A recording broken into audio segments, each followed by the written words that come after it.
after threatening to ban the popular app TikTok, Donald Trump seems to be more willing to avoid banning the app, which, by the way, there's still a huge question about whether he can even do that, if the company is purchased by Microsoft. So Microsoft is in the middle of negotiations with TikTok.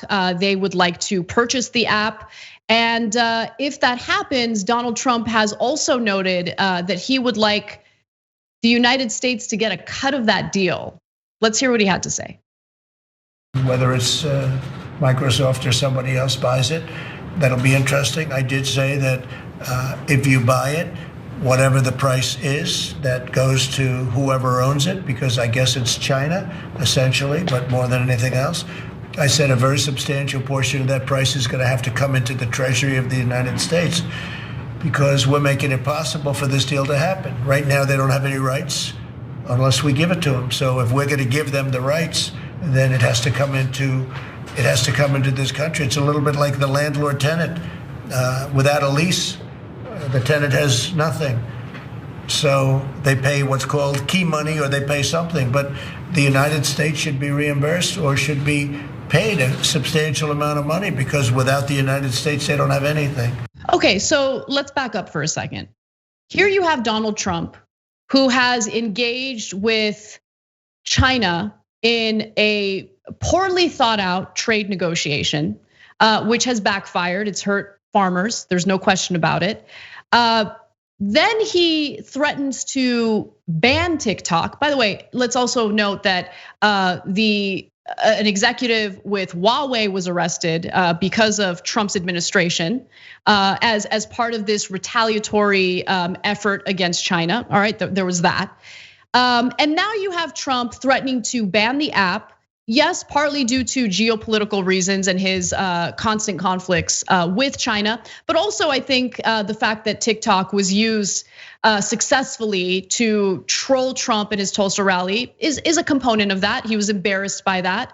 And so he creates this situation where TikTok might be banned. And again, we don't even think that he has the ability to do that. But let's say he does. And then Microsoft comes in. Microsoft's like, we'll buy TikTok and we'll prevent any type of spying on users. Which, to be fair, I think it's a legitimate concern that the Chinese government would spy on TikTok users. But it's also a legitimate concern that all social media platforms involve surveillance that users are completely unaware of. That's a problem whether China does it, whether the United States does it, whether Joe from next door does it. It's unacceptable. And to make it seem as though it's like particularly bad because it's China, I think is ridiculous. Okay, let me just put that out there. But he creates this situation and then he's like, we deserve a cut of that. No, you don't deserve anything. You're garbage. You deserve to be out of office and we should never hear from you again. And in terms of Microsoft buying TikTok, honestly, sure, I don't really care. Microsoft is usually associated with like annoying work software. So they're like, I don't know, how can we remain cool? What can we do? TikTok, young users, maybe this will help with our image. Maybe this will keep us relevant. Maybe people won't only associate us with work-related software that makes people anxious and annoyed. So I think that's their play here. That's my thought. I could be wrong on that, but Aida. And by the way, let me give you one statement from an actual expert on this because I'm just kind of, I'm riffing here. So Carl Tobias, a professor of law at the University of Richmond, says it's completely unorthodox for a president to propose that the US take a cut of a business deal, especially a deal that he has orchestrated. The idea also is probably illegal and unethical. Probably. Go ahead, Aida. That's what you say, probably. It's probably unethical. Unethical has become the standard of this administration. They've been doing it since they got there, right? The funny thing is that I'm in awe of all of the things that Donald Trump says throughout, the day in terms of, but I'm alarmed that a president is talking about postponing our election, deploying illegal officers into cities to hurt the citizens, take cut on deals. Like these are the things that all his little friends do, all his little friends throughout the country that are running dictatorships. I call them his little friends, right? This is all of the activities that they engage in, right? That, the mob business. We want a cut of the deal. He said a landlord tenant a deal. You're a bad landlord. New York says so. So shut up with that. You don't know anything about being a landlord. The only thing you know how to do is walk and talk at separate times, because you can't do it at the same time. It is unbelievable that we have a president that is audacious enough to say all of these things out loud, because he is only speaking to his base.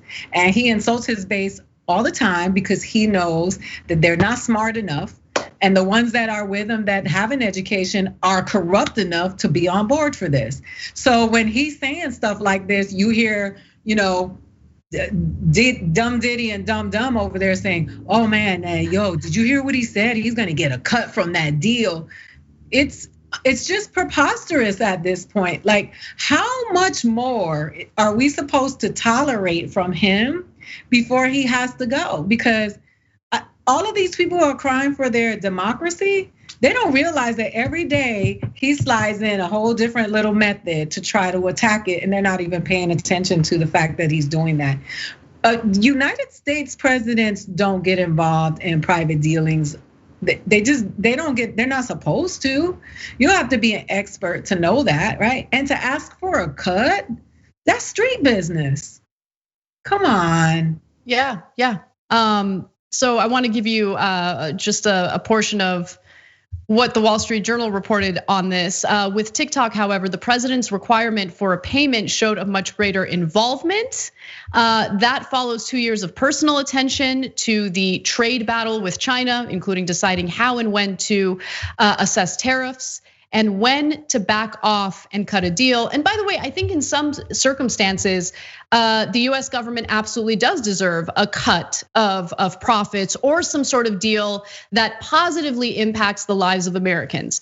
And those certain circumstances involve the insane amount of money that US taxpayers spend on the research and development of these massive corporations. The same corporations who then turn around and price gouge us, the same pharmaceutical companies who then turn around and price gouge us. In those cases, the US government and the American taxpayer has a very active role in helping build that corporation.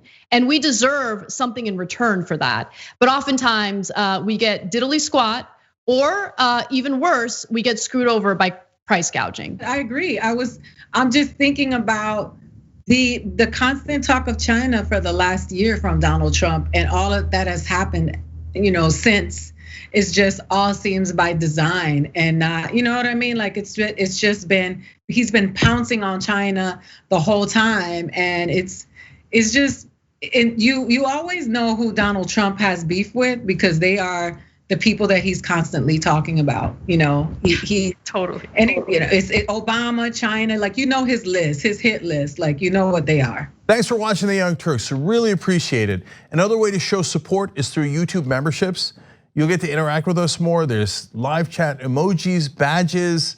You've got emojis of me, Anna, John, JR. So those are super fun. But you also get playback of our exclusive member-only shows and specials right after they air. So all of that, all you gotta do is click that join button right underneath the video. Thank you.